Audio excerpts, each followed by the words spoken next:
American apocalypse. Uh-oh. Question mark. 71% don't trust the U.S. government to prevent doomsday. This is a study that just came out yesterday. Obviously, it's a very inspiring story, but let's go through it. A survey conducted by bonusfinder.com revealed that 71.2% of Americans have lost faith in U.S. government ability to save them from or prevent a doomsday event, with many believing that such an event would occur within the next year. Climate change-related catastrophe were at the top concern, with 55.8% of respondents fearing this type of doomsday scenario. Additionally, a third of respondents believe that another virus could sweep the globe, and 25% feared the start of World War III. A smaller percentage considered scenarios like an alien invasion or events in 2024. The lack of trust in the U.S. government was bipartisan. 82% of respondents in the swing state of Arizona expressing distrust. Some respondents, 16%, cited social media and content they consume as influencing their doomsday preparations, while others pointed to news, family, and movies. Okay, Vinny, what are your thoughts on this story? Well, first of all, it's funny that 71% don't trust the government to prevent doomsday.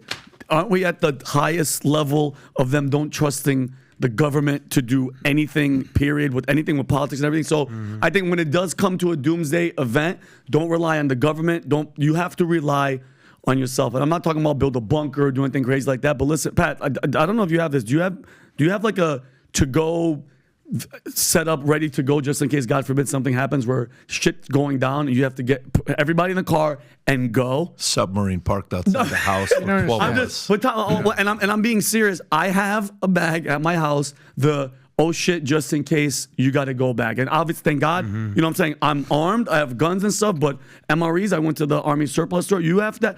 People don't think about, I'm dead serious, Adam. I'm not one of those guys that's, because you know, Rob has a bunker in his basement. Peter Pry. I literally was just going there to Peter Pry. No, but God forbid, and I'm hoping it never happens, let's just say, Adam, you get that emergency alert that came on everybody's phone yesterday, and it's something's really happening. What, are you going to go like this? No, you guys go. I'm waiting for the government. FEMA's going to send me a thing.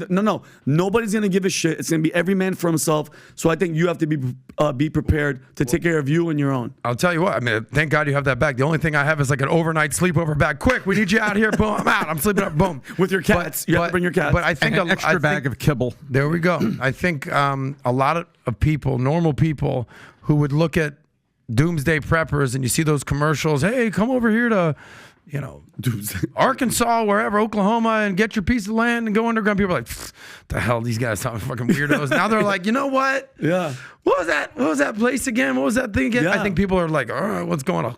Yeah. Because the world has changed so drastically. But Pat brings up a great point. We had this guy, Peter Pry, on. I think he's the only guest you had on back to back within a month. Yeah. It was, really? And then he died. And then he died. It was crazy. What did he die of? Not in the middle of the podcast. He died a couple months after the podcast. It was just like killed rest his soul. And there's a lot of people that actually really love that guy. Super old guy. Seriously, super it's smart. actually worth watching because he talked about how to build a EP. What was it called? Underground bunker. Yeah, underground. But it was called PMDs. What was it called, Rob? Preppers? No. Not sure. I gotta go back and look. It was sort of like nuclear warfare. There was. Yeah, here it is. Probably it is right here. Oh, yeah, I do remember that. We had episode 155, and then 5 episodes later, we brought him back to discuss more. And then he passed away. I forget what it was called, but passed away. But the whole conversation I had with him was like, Mr. Pry, Dr. Pry, I totally understand what you're saying, but most people are struggling. 2/3 of Americans living paycheck to paycheck. We see debt on the rise. We see people basically complaining about inflation, interest rates. Now you're telling me I got to go buy some piece of property, underground bunker in Oklahoma, and I got who's buying this? He's like, look, I hear you, but go get it. Yeah. And the ironic thing, God rest his soul, he died. Turns out he didn't need it, but at the same time, at least we have this vault. And whatever property we get, whatever new property we get, I totally recommend that we hollow out the downstairs and have one of those. Yeah, a little underground. By the way, to be. I'm not being funny. What I'm trying to tell you is, have you seen the Doomsday bunkers, like the high-end luxury? The ones that go straight down, Pat. And they have all here, Rob, can you show this link I'm sending to you? They're kind of sweet. No, some of these things. No, they are. And it's actually a big thing, right? That one right there. Click on that one right there. Watch this. 11 luxury Doomsday bunkers. This is real. Yeah. This is underground. What the hell? Yes. Zoom in a little bit so we can see the pictures. It looks like Trump Top Plaza. Underground. What? For only 17 grand a night, you can keep going. So this is an underground apartment. What? Yes, keep going. This is another one. Keep going. This is a condo. Look at that. Look how far that goes Oh my down. God. Bro, if you got the money. Yeah. If you got the money. It looks like that building in Chicago. If you ever see the circular It's building in Chicago. upside down building going down. Oh my God. Can you imagine that? Trident Lake. Keep going. Yeah, get the prices on these though. No, Rob. That's what I it's want to know. The prices it's on bananas. these things. Las Vegas underground shelter. Look at this. Kids playground, running around, doing their thing. There's a game.